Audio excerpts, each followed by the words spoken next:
Friday yet? Well, yes, it is, but I guess it means it's time for your top 10 Tuesday. Sorry, I've been super busy. No gimmicks, we're just going to kind of roll right into it. My patrons voted last week, and the runner-up was top 10 uses for the Magic Initiate feat. I actually spent all of Wednesday trying to figure out how I was going to do this, and I decided it's not ultimately going to be a top 10.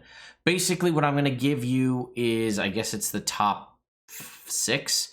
The Magic Initiate, the feat, as found in the Player's Handbook, allows you to take 2 cantrips and a first level spell from one of the full casting classes, that being Bard, Cleric, Druid, Sorcerer, Wizard, Warlock. So 6.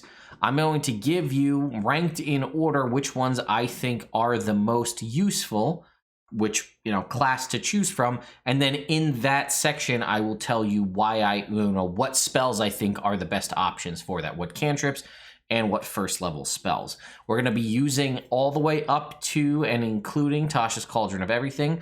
The only thing we won't be including is the Explorer's Guide to Wildmount spells, as technically they don't fall under any of those particular classes. Well, yes, Graviturgy and Chronergy Wizard are a thing. They're not on the base Wizard spell list. If your DM allows you to do that, then by all means include those as options. Same thing with the Sapping Sting cantrip. That being said, I'm also not going to choose any ritual spells for these. While yes, the Wizard would have access to things like Identify, Find Familiar, and so on, a lot of the times you'd just be better off taking the Ritual Caster feat if you're only looking to get useful ritual spells. So we'll be looking at hard spells that are either first level spells or cantrips. And again, we'll be discussing why Druid might be more useful than Warlock and so on, and what kind of builds and things you could use those on. Before I do that, though, I want to talk to you about the sponsor for today's video, Those Who Wander. This is a Kickstarter that is live right now. I'm going to jump over to the Kickstarter page to show you. But as you can see, they've already made their goal and they're moving into stretch goals. If you're a fan of Tolkien or alternative means of using 5e, then this might be the Kickstarter for you. And this is an alternative fantasy version, but still using 5th edition rules. It is also fully 100% backwards compatible with 5e. It's completely revitalized the way you go about doing things, and I really like the step progress system, which I'll kind of do a quick overview. You choose your parentage here first. Do you have a dwarven parent, elven parent, mixed parentage, and it kind of goes through there. I believe currently it's dwarf, elf, halfling, and dragon at the moment. Infernal and Orc are all there. Stretch goals will unlock more. You choose your background, and what I thought is really cool is you choose an heirloom, right? An heirloom weapon or an heirloom piece, whether it's armor, an axe. You can see right here is the heirloom sword of the forebears. You gain proficiency, and it kind of, as you level up, you can see you get different abilities tied to swords. And then this right here is sort of the quintessential piece, the steps that you take. Sort of a branching tree that defines your character. You can see right there, Scrapper, Adept, and then if you were to choose Adept, you could go into Apprentice and Chosen, and then eventually get classes Bard, Priest, Witch, and so on. And if you scroll down, you can see what the different abilities do. So it really defines and helps build out your character's backstory as you take steps becoming a hero. And it also, if we go down and scroll it, like I said, it's fully backwards compatible. We can see the stretch goals are 5 more different parentage options: Celestial, Genie, Gnoll, Kobold, and Goblin. We'll eventually add a crafting system, a curse system, an exploration system, a faction system, and a downtime system. I'm pretty stoked for this. I've seen a bunch more of the stuff than what's listed here. I really like the look of it. I plan on attempting to use at least some of it and see if I can't use the step system and incorporate that into my ongoing campaigns. Thank you again, Those Who Wander, for sponsoring this video. There will be links in the description if you want to go check it out. Number 6. Sorcerer. Sorcerer, unfortunately, happens to share a lot of the same spell list with the Wizard, and more often than not, you'll have access to more unique spell options if you were to choose Wizard for Magic Initiate. The only kind of, I guess there's a couple of unique spells that only Sorcerers have access to, although that list is extremely short comparatively. But if you're looking to get access to some spells and you want to use the synergy of Charisma, this may be for you. but because that's really the only reason is why it's kind of the highest on this list.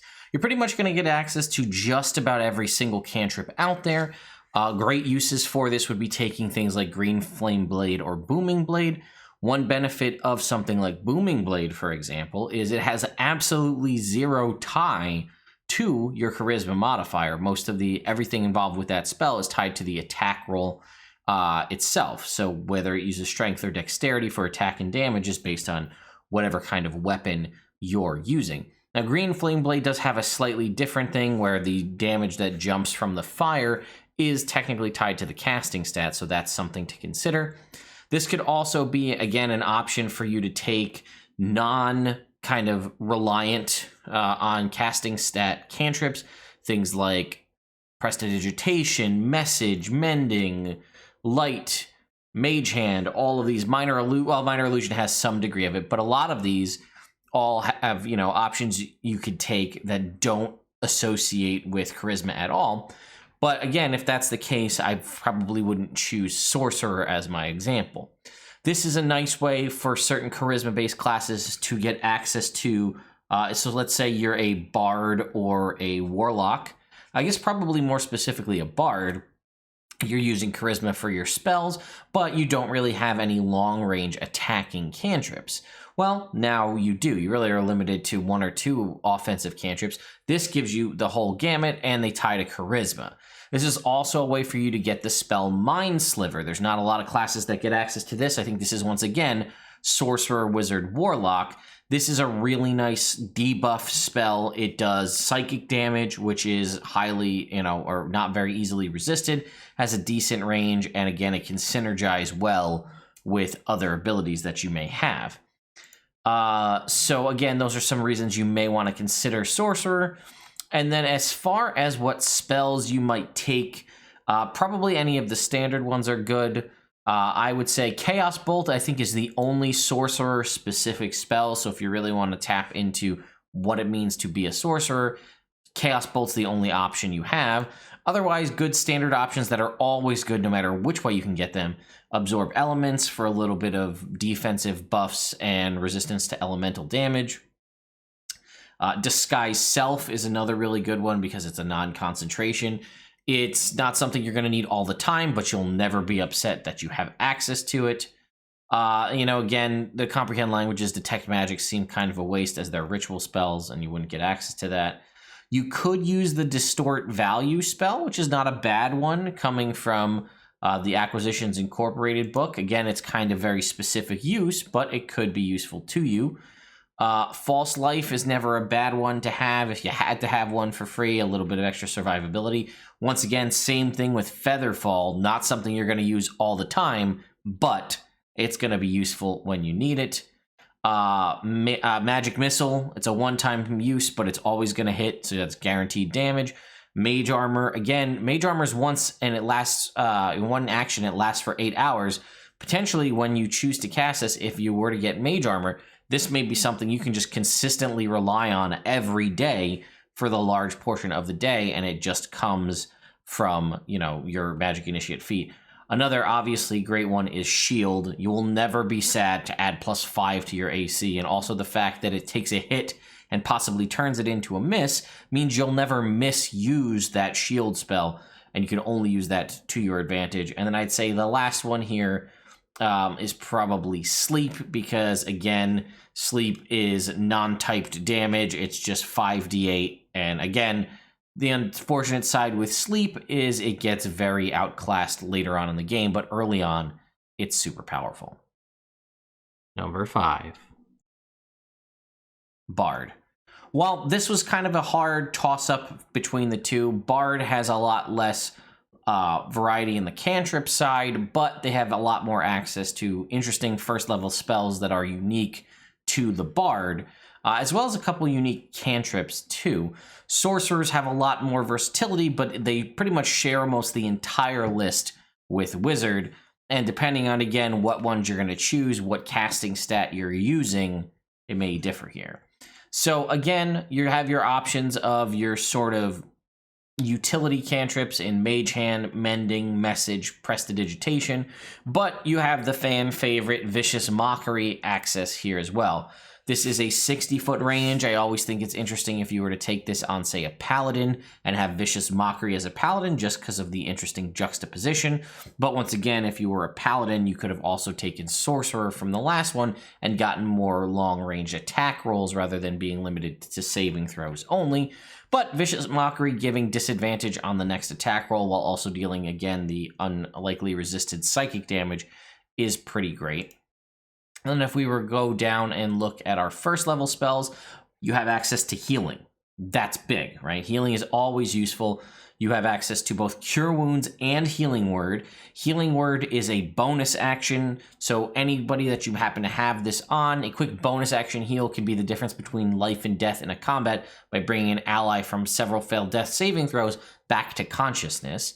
You also can, again, get Disguise Self like we had just talked about. Bane, well, I don't particularly love Bane because I hate having to keep track of it myself. Bane is a useful debuff. It's concentration, and you can keep this up. And again, if it's sort of a freebie thing once a day, not bad. Also, Dissonant Whispers is an excellent both damage and battlefield control spell, and this is the only way you're going to get it outside of being a great old one Warlock. Has a decent range. It's a wisdom saving throw. Depending on who you're fighting, you might be able to make that choice. Are they wise or not? It's going to deal psychic damage. It's going to immediately make them use their reaction. So force that reaction use that might save you down the road and force them to run away.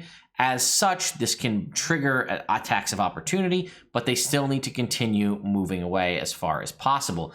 And again, 3d6 psychic damage.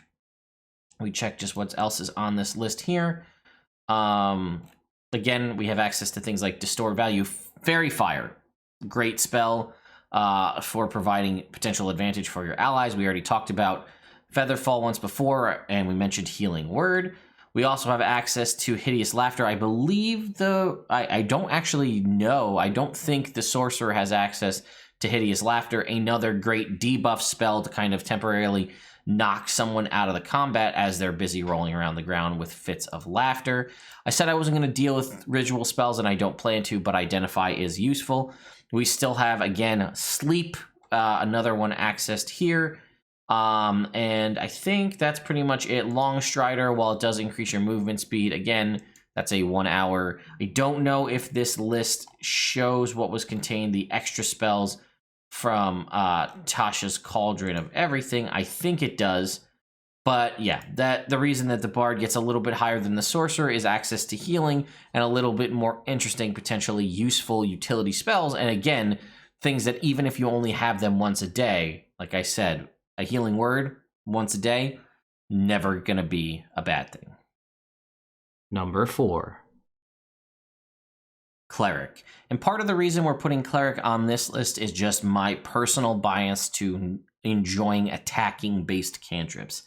I feel personally, having played a lot of characters that have access to saving throw-based cantrips, that if that's going to be what you're stuck using, it's actually a really big disappointment because the failure seems completely outside of your control, and I know a lot of you feel this way as well. If I'm making an attack roll and I roll my d20 and I miss, I feel like that's on me.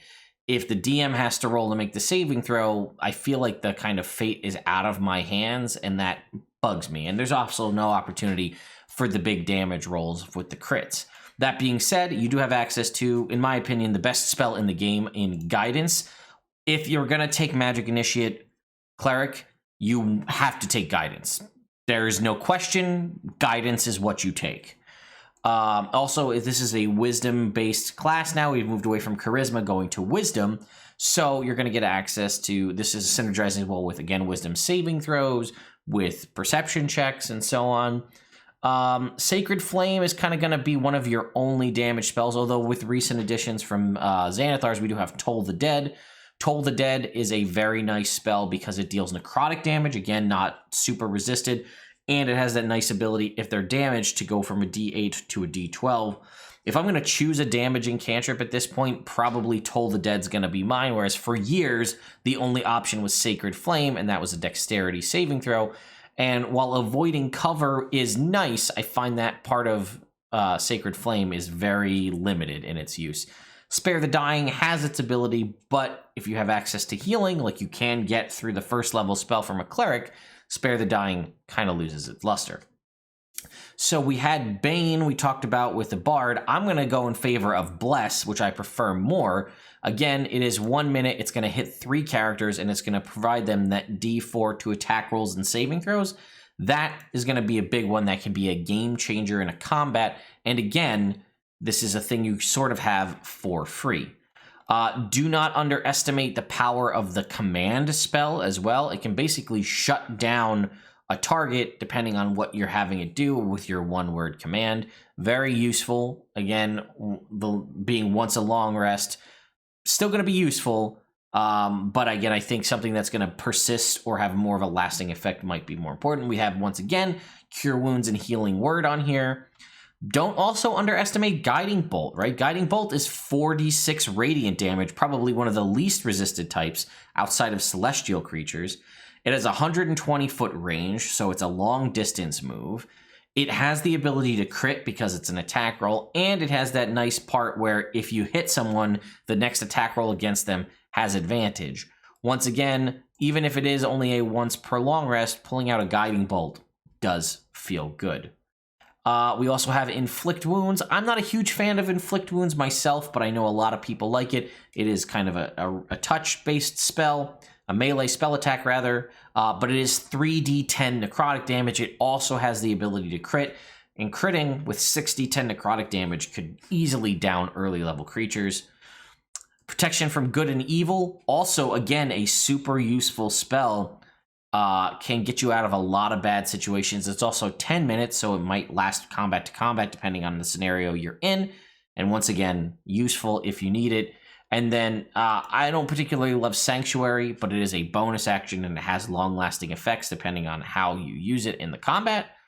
And then lastly, super useful kind of all around is Shield of Faith. It is just a flat +2 to your AC. This stacks with armor class from whether it's unarmored defense, whether it's wearing plate mail. It also works with a shield, so you could have armor and a shield and Shield of Faith.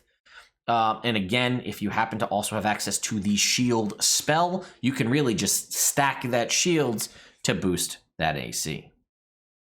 Number 3. Wizard. Wizard is going to get access to pretty much everything the Sorcerer had, and then some, and they're going to have some interesting more utility spells as well, but they don't get the number 1 spot because it's intelligence, and outside of being one of the few classes that needs intelligence, there's not really a huge need to use it. It's really Wizard, Arcane Trickster, Eldritch Knight. Now there's some new subclasses that use it, and the Artificer. But you're going to have pretty much that full list of cantrips. We're going to have access to the ones we already discussed. Booming Blade, Green Flame Blade, Mind Sliver. You're also going to have some good utility and defense ones like Shocking Grasp. You're going to have, I don't know if Infestation, was that a Sorcerer one? I guess it wasn't, I just missed it. All of the sort of useful utility ones, the Mage Hands, the Message, the Prestidigitation. Again, a lot of very useful ones. I don't think Sorcerer does not have access to Toll the Dead, whereas Wizard does, so that's another interesting one that you can add to your list. And then we're going to have, again, a lot of the options that we saw on both the Bard and the Bard and the Sorcerer, but they're sort of combined. We'll have access to the useful ones like Absorb Elements. We also have, I think that's pretty much it on this page, actually. But again, I don't want to pick out, like, I wouldn't choose Burning Hands, but even still, Burning Hands can be a very useful spell if you need, if you need a little bit of extra damage there. Disguise Self, we've got False Life, Featherfall again. We also have the new spell Frost Fingers if you want to get your, your sort of cold Burning Hands on. Grease, again, potentially very useful if you're creative in how you use it. Jim's Magic Missile, a personal favorite of mine, because who doesn't want to be living your inner Jim dark magic?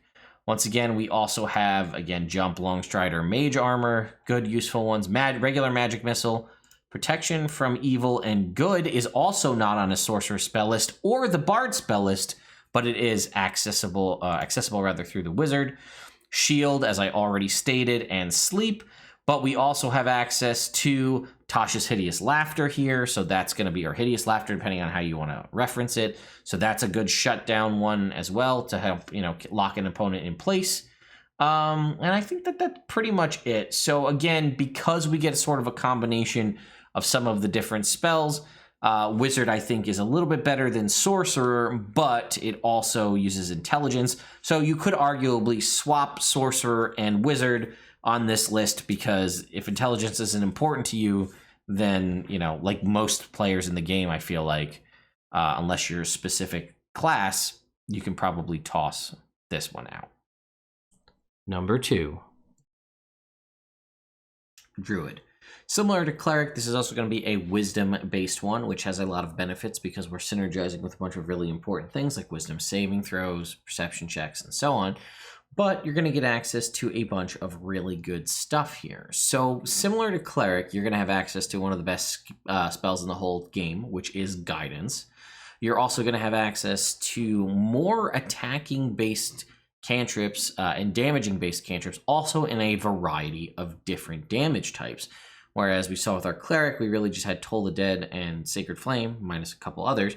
We have a lot of flavor ones, like all of the different control ones, Control Flame, Control or Shape Water, Gust, and things like that. But we can see right here, we have Create Bonfire, which does damage, Frostbite, which does damage. We have Infestation, which does damage. We still have things like Mending, and Druid Craft are good utility ones. We have Primal Savagery, which is something I don't see used very often, but it is a melee spell attack that does a d10 damage, and it is acid damage, which is not heavily resisted, though it can be, but eventually, high enough level, this could be 4d10 for a cantrip. We also have Produce Flame, which is, again, a longer range. It could be a light source as well as damage type. We have access to Shillelagh, an exceptionally useful spell, especially if you're going to be using something like a Quarterstaff. You're now going to be able to dump Strength, potentially, and go full Wisdom. Again, this is completely an option for a Cleric to take, Magic Initiate Druid, still using Wisdom, but now they can use pretty much a whole focus on Wisdom. We also have Thorn Whip, which is another attacking cantrip, and while it only does a d6 damage, it has larger, smaller. It is a 10-foot pull towards you, regardless, no save needed. And then we get into the first level spells. So we're going to actually have a nice mix of stuff here. Right off the bat, we have Absorb Elements, again, a really great defensive spell. And we're going to have a lot of the options that we had on the Cleric because we have a bunch of heals. So we're going to have Cure Wounds. We're also going to have Healing Word. We're going to have, again, a really good control in Entangle and really good buffs for the party in Fairy Fire. We have probably one of the best first level spells out there because Goodberry is a solid guaranteed heal of 10 hit points. It also is a great way to provide nourishment for the party for a whole day, and you could do this every day. And as long as someone eats a berry, they have all the food they need. So if you're dealing with survival and overland travel and that kind of thing, this one spell could do a really good job of mediating that. Then we have things like Jump and Long Strider, which are useful. And then that is pretty much it, I think. I mean, we do have Speak with Animals, which I didn't know is a ritual spell. I didn't think Speak with Animals was a ritual spell, but that looks like a little R to me. So if that's the case, I didn't think it was a ritual, but I guess it is. But either way, you have a lot of other animal-based options. Animal Friendship, Beast Bond. Again, if Speak with Animals is ritual, then I wouldn't recommend it based on the rules we set aside. But if it is, or if it's not, rather, Speak with Animals will let you, do that thing. And believe me, as a DM, Speak with Animals is something that can really completely alter the way encounters and potential challenges go. Number 1. And honestly, surprising myself, Warlock is the #1 magic initiate on this list. I should also say it looks like it didn't pull in the Tasha's Cauldron of Everything optional spell. So, for example, the Druid would have also had Protection from Evil and Good as an option, which, as we discussed, is useful.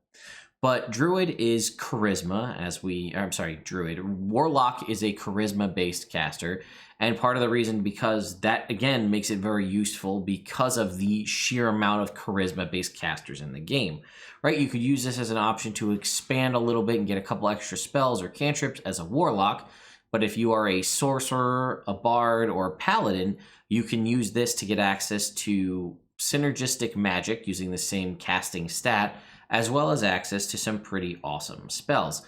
And I was a little shocked, like I said initially, that I was putting Warlock at the #1 spot.